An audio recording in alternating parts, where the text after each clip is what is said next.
vamos a recordar en este momento en compañía del general en retiro de la policía, Marco Miyashiro, quien fue uno de los destacados integrantes del grupo GEIN, encargado precisamente hace 29 años de la captura de Abimael Guzmán. Le damos la bienvenida al general Miyashiro. Muy buenas noches.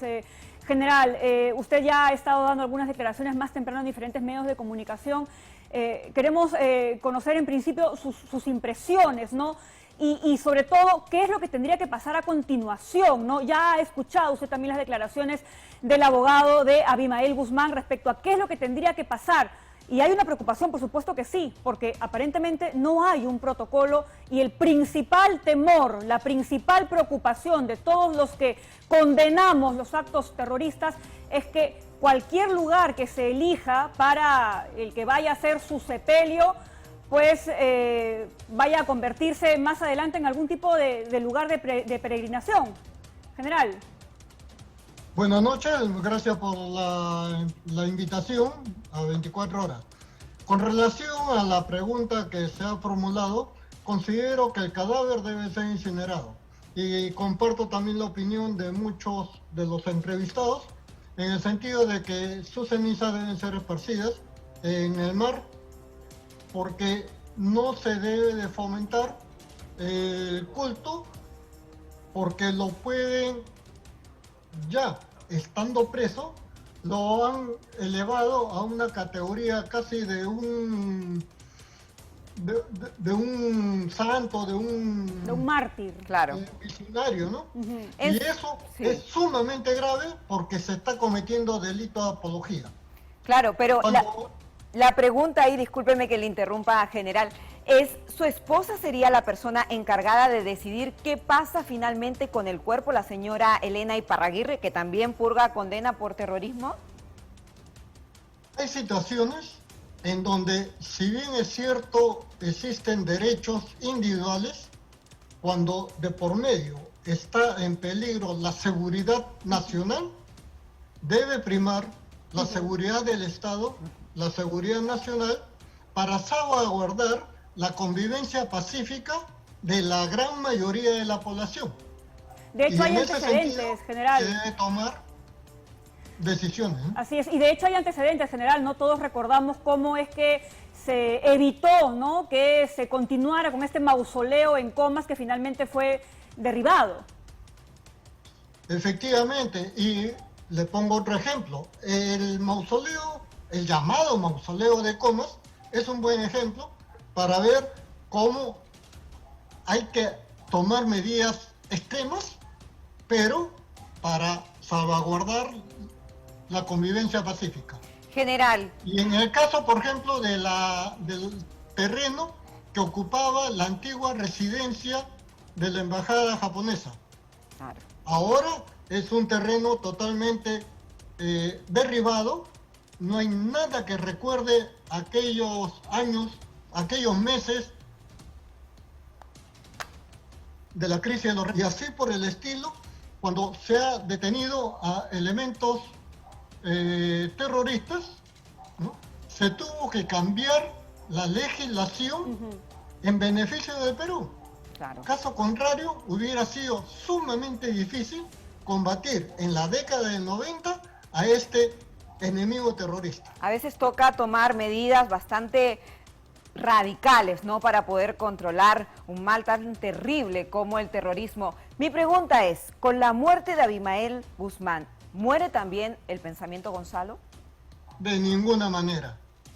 El pensamiento Gonzalo está enquistado en muchos jóvenes debido a esos programas de educación que comparan al héroe del milenio, el almirante don Miguel Grau Seminario, y lo ponen junto a Abimael Guzmán. Cuando he sido congresista ante la disolución inconstitucional para mí, que hizo Vizcarra del Congreso de la República, se estuvo denunciando esa situación. Ahora hay una congresista que ha sido la ministra de Educación y es una de las responsables de cómo los textos escolares que fueron cuestionados por los congresistas del periodo 2016-2021 denunciaron públicamente. Lastimosamente, la prensa en ese tiempo tenía que defender al gobierno de turno, así sea corrupto, porque de eso dependía la empresa periodística. Bien, general, le pedimos que por favor nos espere un minuto porque justamente tenemos un informe preparado sobre cuál sería el destino de los restos del cabecilla terrorista Abimael Guzmán. Así es, el ex ministro del Interior y ex jefe del INPE, José Luis Pérez Guadalupe, explicó qué se podría hacer con el cuerpo del cabecilla de Sendero Luminoso. Tras la confirmación de la muerte del líder del sanguinario grupo terrorista Sendero Luminoso, Abimael Guzmán, hasta el momento no se conoce cuál será el destino de sus restos. El INPE lo tiene que entregar para cerciorarse de que ha fallecido y no haya ningún problema, porque veo algunas redes que dudan, al Ministerio Público. El Ministerio Público certificará la muerte en la morgue y las causas y todo lo demás, y de ahí, si no hay familiar que lo pida, entonces tendrá que ir a una fosa común. La esposa de Abimael Guzmán, Elena Iparraguirre, que también cumple una condena por terrorismo, así como su abogado Alfredo Crespo, fueron informados del deceso durante la mañana. Normalmente cuando un interno fallece, el cadáver lo pide el familiar directo. En este caso, Abimael Guzmán no ha tenido visitas en los últimos al menos 20 años de ningún familiar, por no decir 30 años. Entonces no hay familiar directo. Lo único es su esposa, la camarada Miriam, que está interna también. Entonces habría que ver cuál es el trámite oficial. El rol del INPE acaba entregándole al Ministerio Público. Ahí acaba el rol del INPE. En el año 2016, Sendero Luminoso construyó un mausoleo con capacidad de 50 nichos y lo hizo colocándolo en la parte más alta del cementerio Mártires 19 de julio en el distrito de Comas. Ha entregado su vida en una causa común, en una causa justa y correcta, por rebelarse contra los generadores del hambre, de la miseria. Como luchadores verdaderos, que ellos les dan la vida por el partido y la revolución. La municipalidad de Comas, 2 años después, en el año 2018, decide demoler este mausoleo porque no contaba con permiso y ante la indignación de la población. Políticamente, claro, entregar el cuerpo del mayor asesino de la historia moderna del Perú es un poco complicado, así que se tienen que ver qué alternativas hay también. Y que se pongan los pantalones también este gobierno, ya el deslinde de una vez. Hasta el momento el gobierno no se ha pronunciado si tomarán alguna medida para evitar que el cuerpo del genocida Abimael Guzmán sea objeto de peregrinación como ya lo hemos visto con otros restos de terroristas. Hoy día le rendimos homenaje a los héroes del terror. Creo que aparte de lo que dice la norma, tiene que haber un mensaje político respecto a eso, no solamente un tuit mediocre, ¿entiendes?, del gobierno sobre el terrorismo. Entonces, yo creo que se puede tomar alguna medida que lo tendrá que evaluar ciertamente el gobierno para que no se haga de este asesino un mausoleo o un lugar de culto. Eso sería lo peor que podría ocurrir. Al menos los peruanos democráticos vamos a rechazar cualquier muestra de esa posibilidad, ¿no? La municipalidad de Comas se pronunció rechazando que se vaya a construir un nuevo mausoleo que realice culto al terrorismo. Y a un día de cumplirse los 29 años de la captura exitosa de Abimael Guzmán, quisiéramos preguntarle a usted, comandante, ¿cuál es la reflexión final del día de hoy de la muerte de este genocida? Mire usted, hay que tomar medidas extremas y para eso está el Poder Ejecutivo. 1, 2. Los senderistas, los terroristas de Sendero Luminoso, tenían una dirigente que era la primera esposa de Abimael Guzmán. Y muchos de los que han estado detenidos por el GEIN nos confesaban, pero no lo podían declarar, de que había sido asesinada porque era un estorbo ya para el avance de su llamada revolución. Y ella fallece, me refiero a la camarada Nora.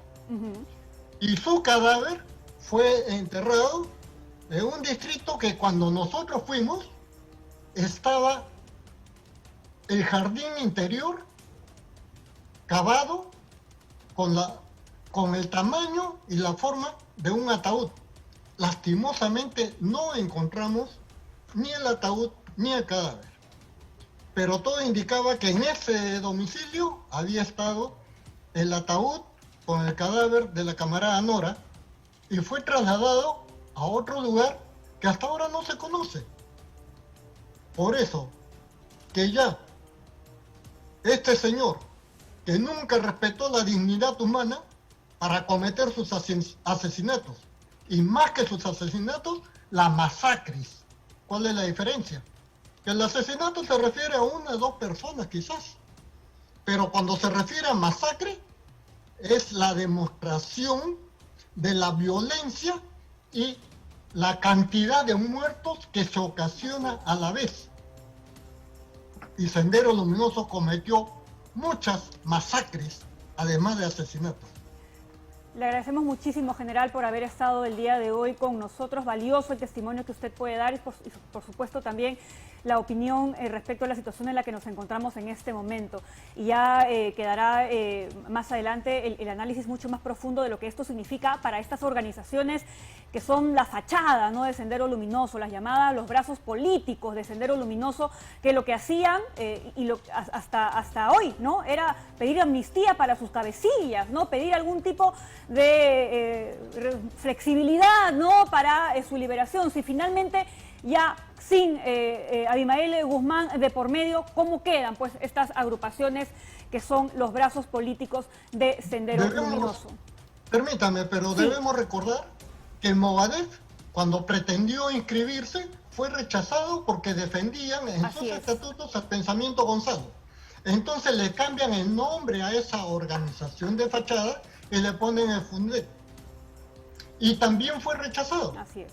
Pero aprovechando que el año 2017 Pedro Castillo fue nombrado presidente del Comité de Lucha de CONARE-SUTEP, promovido por el Movadef, él, en esa condición, representando al Movadef y a CONARE-SUTEP, pretende inscribir al FENATAPE, Federación Nacional de Trabajadores de la Educación Peruana, y el Ministerio de Trabajo se lo rechaza.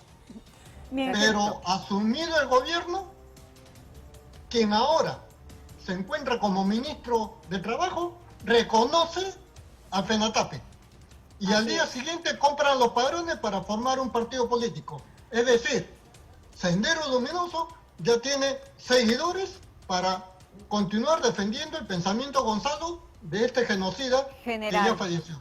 General, muchísimas gracias por su tiempo, su explicación es muy valiosa, como tú señalabas, Pamela, y no debemos olvidar, sobre todo las generaciones jóvenes, quién fue este genocida, Pamela. Y a propósito, ¿no?, de la posición